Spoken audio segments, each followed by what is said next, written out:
Ron here. Hi, this is Elgrim. And we're back with the Damascus medieval sword. The question is, in the other video we did a Viking Damascus blade, and it was the Hillside Forge Damascus blade. And here's the thing, this is a modern term when you say Damascus. Yes, this is a medieval design.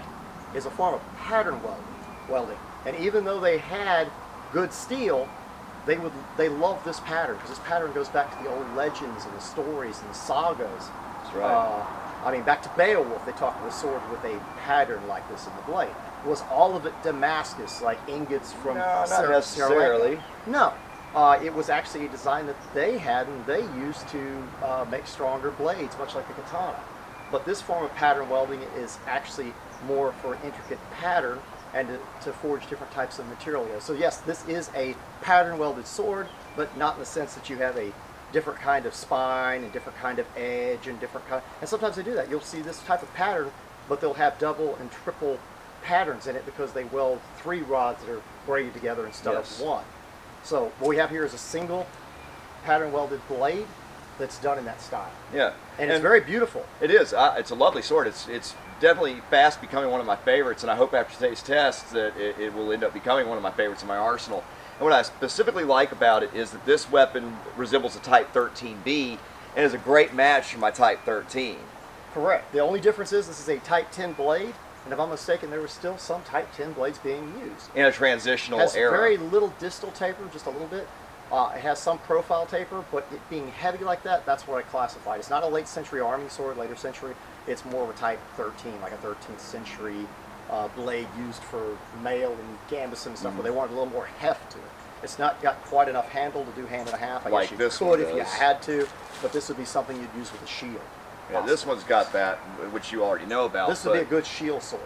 Definitely. And you could throw some really powerful blows with it, or should I say cuts, because a blow and a cut are the same thing. Yes. The more force you can get behind your cut, the more successful you're going to be cutting extremely fibrous material like we've experienced with gambeson, lots of layers of claw, I mean, what have you, whatever you could possibly cut through leather, possibly.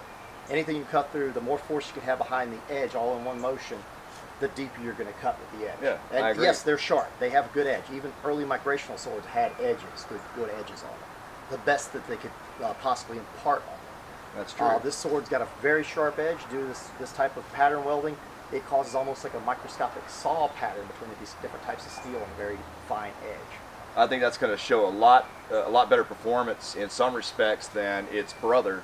Right, and it can be used for sword fencing or blossfechten on armored combat because we have the wide quillion, the crossguard, and the way the pommel's made, it allows for all different types of grips.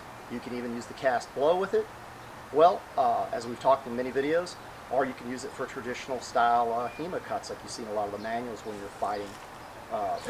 Using the we've got a lot of test stuff. mediums today, with the exception of our gel head, which because of scheduling conflicts, which still persist right now, we have our daytime employers that are not helping us get back on our old schedule. So please bear with us. We're getting out videos as quickly as possible. Hopefully this month we'll have all this straightened out, and we'll be back to making videos with the same frequency. We'll have our Lord of the Rings Boromir swords soon. We just want to be able to actually put the effort and time in it to have a video like we envision, especially for Halloween coming up. We always do a Halloween special. We love that time of the year.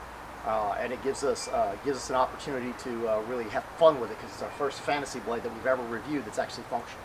Yeah. So but anyway, let's get started, I would say, and see what we can do today. We're going to try some trick cuts and some different stuff. Hell yeah. And see how well this could cut. We're going to try some stuff we haven't tried before. Yeah, that's going to be fun. I can't wait. Okay, we're going to start a test cut with a bottle we used in a previous video. The reason we didn't finish cutting this bottle is because we had it covered with our medium gambeson or light gambeson, and we have a nice cut in it right here that came from the katana, so it's already been cut. That means it's not just taut full of water. But these bottles give anyway. They have a very nice give, like a belly or something. Somebody accuses us of using rigid bottles. These bottles aren't that rigid. I mean, they have fluidity to them, even without the niche in them or the cut. They give. They move. So let's go ahead and see if we can cut it that way. Good test of the edge.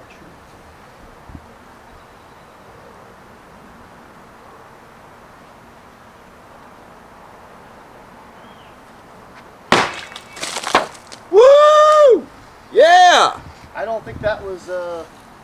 Man, did you hear that Bad thing at all. ring out? Oh, beautiful. God, that was great. That was an And I amazing also cut. didn't want to do one of the biggest swings. I tried to step in a more believable type cut, you know, like you might use if you were fighting and you were trying to sword fence, because this sword could be set up for sword fencing the way it's set up. So, Yeah. I mean, even though it's a Type 10 blade, doesn't have as much distal taper as you'd expect in a later century sword. It still handles very well It with this performs type of well. hilt on it, and especially the disappointment. Hell yeah. Not bad for a pattern welded modern Damascus blade. No doubt about it. I'd sure like to take a cut with that. Sure, we can try it out. Right on. Stop it though.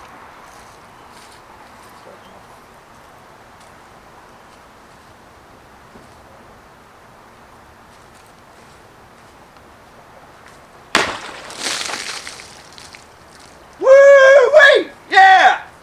Damn, that's great. That's not bad at all. That's a pretty sweet blade, I'm telling you. I like it.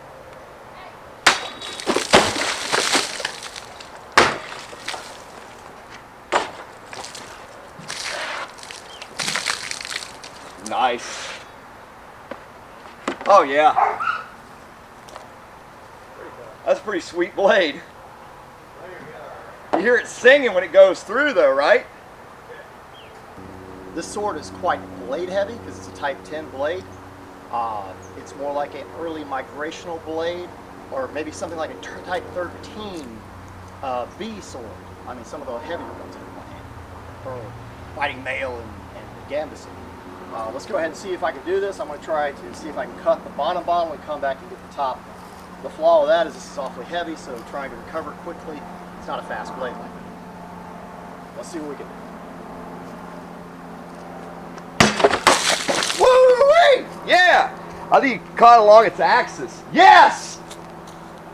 Yes! I didn't quite expect that, but That was awesome! I don't think that's... That was brutal. I love it. That's not a normal cut, I don't think. That was too Quite good. impressive. Oh, is that the cap that got cut through? Yeah. I'll have to see that in slow-mo later.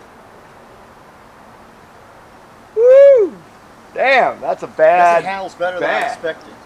That's a bad son of a gun right there. Most certainly. Beautiful slice. Well, I made it through even despite the Oh, thing yeah, the rolling whole over. platform fell over on you. Still, I mean, I can That try. was a it. good I'll try cut. another It's just one. the angle, because the way this is set up, it really only works There we this go. way. Sorry about that. Here, I'll try again. I kind of rigged it in a hurry. Beautiful. Oh, I broke it. Ah! Yes! Made it through two. It looks like it tore a little bit on the back one, but still, all in all, that's not a bad cut. Quite impressed. Not too bad.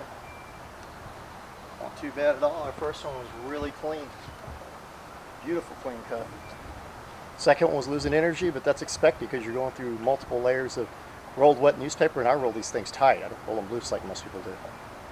And it's not suggested that you tape them either, but I just do a loose taping in a hurry because I didn't have anything to tie it with. Not too bad. Not too bad at all. Oh, hell yeah. That was awesome. Okay, I'm going to try a speed cut. This is barely stuck in here, so it's not in there properly.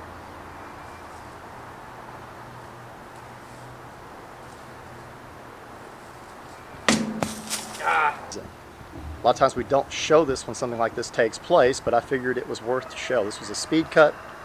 The pedestal had cracked on us, so we had it just setting up there, and I made it through that much tightly rolled wet newspaper and the actual stick.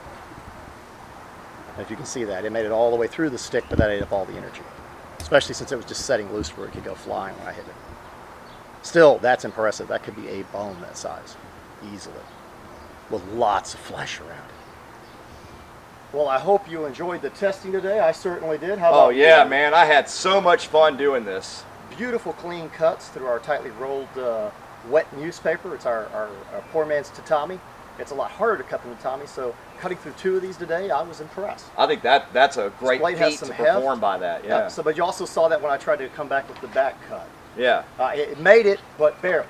And But then I was still able to do that, so I'm impressed. this is probably one of that and the tatami are the two most impressive feats I saw. Splitting this in half, lengthwise along the axis, and then that. And cutting this type of material, everybody talks about this perfect step cutting. And yes, you can step and cut at the same time. You can try to make sure the blade lands first as you're stepping. But the thing is, you still have to impart pretty much that cast blow with a heavy blade like this. And the reason why is you have to accelerate the blade. I agree. This blade is heavy. This is not, I'm not going to lie to anybody, this isn't really a super nimble sword with a great taper to a point like a later century arming sword. It doesn't have a massive distal taper either. It's pretty thick. Like I said, it's more like a migrational sword, the actual Type 10 blade or an early Viking sword. And then you've got the late century handle. So I think it's a good combination, and like I said, very remnants of the 13B, Type 13B from Oakshott typology. Now what I'd really like to complete the set would be to have a 13A, and then I'd have the whole set 13, 13A, and a 13B. Oh yeah, and the weight of this, I mean, it's a good, I'd say it's a good over like maybe 3 pounds. The whole sword. Yeah, especially with this big disc pommel, it's not hollow. Yeah. It's got a nice counterbalance to it, so it doesn't feel that heavy. But it has some inertia to it. You know what? It does make a good complement to this hand and a half. I mean, for a one-hander, it feels like you're using this sword, but designed specifically for that one-handed cast blow. And it can be used for pretty much any style of fighting. It can be used for Blossfechten, Harnisfechten. I mean, it is a transitional type sword from around the 13th century.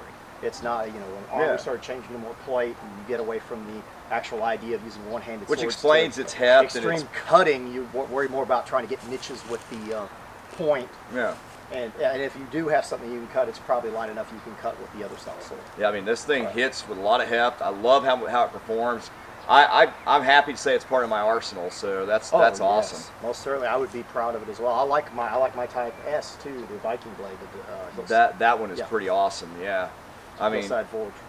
Anyway, I hope you enjoyed the video. Yeah, definitely. And if you like the video, please like us down below. Also, leave your comments in the comment thread. We like constructive criticism. We like to hear your suggestions for future videos involving any of the weapons you see on our channel or any of the armor and things like that. Also, be sure to subscribe if you're not already a subscriber. And find us on Facebook at our like page. That's Thran and Elgamer's Well of Remembrance. Also, you can ask to join our closed group. That's the Thane Thran YouTube Boat Crew, where you get exclusive content and talk one-on-one with Thran and I on all things anachronistic.